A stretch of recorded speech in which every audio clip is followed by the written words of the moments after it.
So I guess this is like the final fiasco of the Fine Brothers of this whole dilemma. Dude, they lost 500,000 subscribers. 500,000. Dude, do you understand that 500,000 people don't even... There's 500,000 people that probably doesn't vote for elections in the States. Like 500,000 people probably vote on American Idol before they even try to go for voting for a president. So there's a bottom line with that. It's kind of amazing how many people actually just don't give a fuck, man. Yeah. The level of no fucks given on that shit is ridiculous. But like, what the Fine Brothers did so far is that I feel bad for them on two levels here. Even if they had good intentions with it, with all the stuff that's been happening over the last couple of weeks with the strikes on people's accounts getting taken down for weird shit. They took off monetizations without any type of ability to get it back or explain themselves, even if it's under fair use. Because I believe how fair use laws work in America is that you know how I'm talking to you right now or whatnot? Imagine if I put a little picture of what we're talking about next to your head, and that would be considered, me using that phone would be fair use, because I'm not saying I did that content. All I'm doing is using that to explain the situation of what we're talking about. It's like something under fair use. It's like there's blurred lines about it. Like there's YouTubers who fuck it up for everybody else. The fair use thing. You ever heard of a YouTuber named Jinx? Never actually heard the name. There's so many YouTubers out there. Alright, there's a YouTuber. He just got his $1 million button, the gold button, the YouTube subscribe button. Gold. It's basically when you hit 100,000, you get the silver one. 1 million, you get the gold one. So this bastard, I don't know him personally, but quite literally. He's a bastard already. No, I'm dead serious. He has 1 million subscribers, and he's making a living off of watching other people's content. You know how there's react videos, but then he's more of a I'm watching this with you guys video.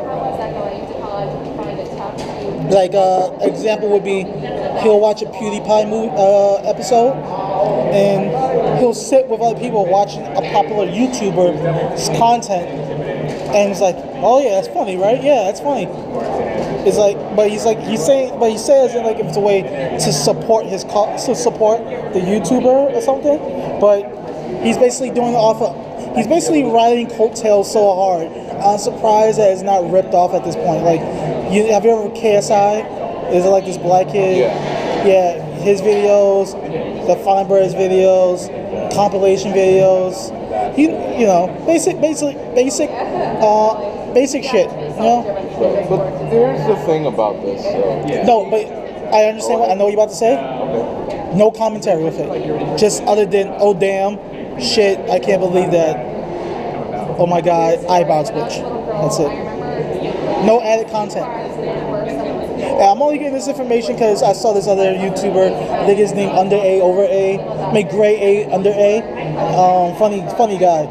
But he brought up some points like when people have different react videos and shit, it's not a big deal when you like at least have some type of input. When you have a little bit of commentary that actually either adheres to what they're watching or gives into what the audience may be thinking as well. Yeah, but if you have some level of input, like something constructive criticism, an analyst of the video, because you know how the people like to watch remember Lost back in the day? Not that I wanted to, but yeah. Well, back in the day, there used to be a lot of videos that broke down a lot of episodes about was this secret code dude or about this. Those videos of it fucking flooded.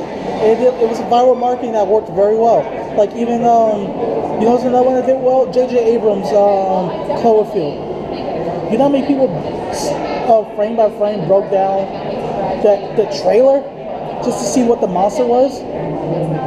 I slightly remember that, but I wish I saw that video. I never even knew about that. Dude, there's even a point in 2007 where after you saw a video about something, there was actually a react button that YouTube had for you. He actually had, would you like to react to the video? And it had it right under the bar. It was actually not that, that was 10 years ago, wow. We old. Yeah, we old. Damn. But yeah, there used to be react videos on YouTube channels. like you get like whenever Two Girls One Cup came out, it was like a year after that when the React. By the way, it's a great video. You should watch it. What, Two Girls One Cup? Sure. Watch Yeah, it. one guy, one horse, one guy, one jar. There's a whole bunch of ones. Yeah, it gets pretty bad. Yeah. But what particularly screwed a lot of people, I guess ruffled would be the word I would say the best, the wrong way. It was too fucking vague. It was too vague. Like, because if this did pass, like there's always the whole people who saying, oh, you guys are just complaining about what if. But think about it. If somebody was able to was able to get a patent for the word react to a digital media form, what stopped a bigger company from not doing the same thing? For something else more vague. In a way, it was kind of the same way with what the guy said that Candy Crush. They actually tried to trademark the word saga, and anyone else that was using the word saga would be infringement because they can only. Yeah, you know what got in trouble? You know what company got in trouble for that? Well, the Banner Saga. Banner Saga. Yeah. Have you seen Banner Saga versus Candy Crush? No. No, not video, but no, comparing the two. Oh, okay. But I see that video, though. one is a one is a strategy game, basically like a really good game of chess RPG. Yeah, strategy RTS that kind of looks like something from Don Bluth's video. Where it looks like hand drawn animations. And whatnot. Yeah. Then like a really weird looking girl with no fucking neck or body features that make sense, going through a maze with no story about gathering candy and princesses and shit. And have to pay $5 for each and every other. Oh yeah, if you don't pay $10, you can't pass that level. What? Yeah. I tried so hard to actually go through that game without paying anything, and safe to say, not a fan. Well, the thing about Candy Crush is that the algorithm for the game is actually fixed. It's not like you can pass it. There's levels that are actually impassable unless you have certain things that enable it for you to pass. Or pray to RNG. No, there was no RNG. There was no RNG. Everything was predictable. Oh yeah, right. Yeah, you said it was just like a fixed algorithm. That's BS. That's like the only way you get scores that high if it's you would add your own modifiers that would allow it to do something different to allow chain reactions. But scoring is different though. It's just like bypassing the levels. You know what's a good example of that Pokemon game on the 3DS? There's like 3 of them that's free. No, not Picross. I bought basically they're saying the whole just buy the game. I bought Picross. I bought Pokemon Picross for $30 in the game. It's like, hey, buy this X amount of rupees and you get it free. It's essentially say, hey, buy the game. Here you go. I got it. You're absolutely right, because I actually spent my Picross, because I played Pokemon Picross, and I've gone crazy with that game, and I stopped when I played something else, which I'll probably explain a little later. But, aside from that, I've actually used a lot of those Pickrats, and I extended my bar, so that way I could actually do a lot more of the Picross puzzles.